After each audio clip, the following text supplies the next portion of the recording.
क्या कि कभी सोने की चिंता और बाद में क्या लोग गंगाने की हालत में पहुंचे।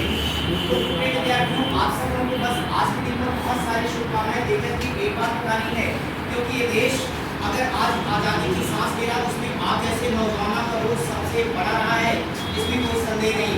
इस देश का नौजवान जब जब जागा है, एक क्रांति हुई है और देश की दशा दिशा और राजनीतिक परिस्थितियां सभी हमेशा बदलती रही हैं। और वैसे भी हमारा एक परम सौभाग्य है कि आज भी हमारे देश में 65% से ज़्यादा युवा हैं। जाहिर तौर पर ये युवा कुछ भी कर सकते हैं। इसलिए बस इतना ही कहना चाहूँगा कि आप सबका जो भी अपना उद्देश्य है, जिस वास्तविक उद्देश्य को लेकर के आए, उससे आप बिल्कुल नहीं भटकेंगे।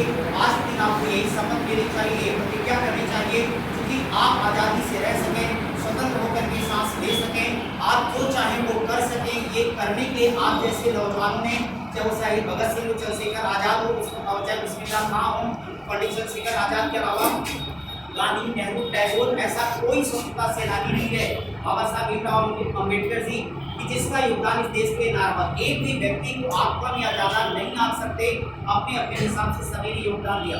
ये सारी चीज़ आपने जाना है, पढ़ा है, समझा है, आप सारी चीज़ों से वाकिफ हो। लेकिन हमारा बेसिक मोटिव इस वक्त यही है कि आप सब लोग एक ड्रीम लेकर के किसी गांव, शहर, कस्बे, मोहल्ले से आए हुए हो। सो आपको खाते पीते सोते जाते सिर्फ और सिर्फ आप अपना लक्ष्य याद रखना चाहिए। अपने देश की मिट्टी की खुशबू हमेशा आपके अंदर होनी चाहिए। देश के प्रति आपको जो भक्ति, ऐसे वैसे बच्चों आप इस तरह की चीजों से बचिए।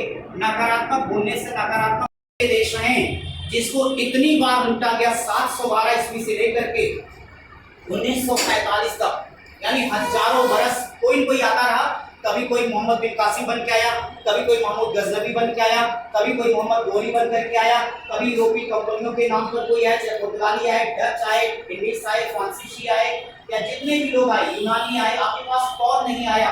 फिर भी कोई ऐसी बात है तुम्हारी बस्ती मिट्टी नहीं है, फिर भी हम 80% आज भी हैं। उसके पीछे एक रीजन रहा है कि हमारा जो बेस रहा, हमने अपने बेस से कभी समझौता नहीं किया।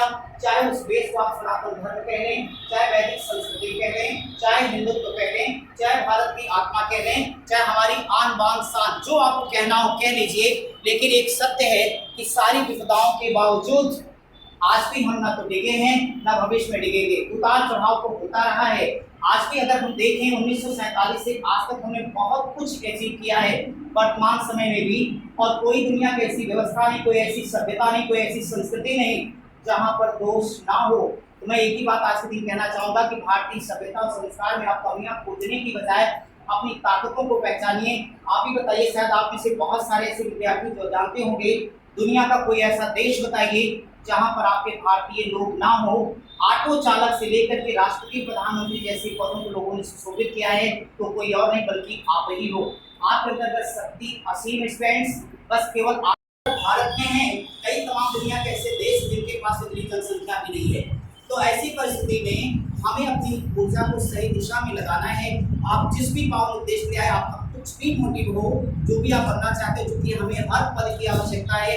अगर हमें सिपाही की जरूरत है तो हमें दरोगा भी चाहिए, हमें आईपीएस की आवश्यकता है, हमें आईएएस भी चाहिए, तो हमें पढ़ाने वाले टीचर चाहिए, तो हमें देखने वाले डॉक्टर भी चाहिए, तो पुल बनाने वाले इंजीनियर भी चाहिए, तो हमें देश के लिए नेता भी चाहिए। वो सब कुछ हमें आपसे ही मिलेगा, और ये तभी होगा जब हम आपके गार्जियन और आप सारे लोग मिलकर के आपको भारत का एक सही नागरिक बनाने का प्रयास करें। इसलिए बच्चों, आपको एक ही बात कहूँगा कि आप सभी को वोटर बनना है, सपोर्टर नहीं। वोटर और सपोर्टर में एक बेसिक फर्क होता है। वोटर हमेशा सच्चा देशभक्त होता है, जो लगेगा देश के हमारे लिए बेहतर है, वो हमेशा उसके साथ होता है। सपोर्टर कहीं कहीं पक्षपाती होना भी चाहिए। तो कोई राजनीतिक बात नहीं, बस आप सबसे यही कहूँगा कि लक्ष्य दिमाग में, वरीयता आंखों में। हमेशा जो मैंने हर बार लाइन सुना, एक बार वही सुना देता हूँ।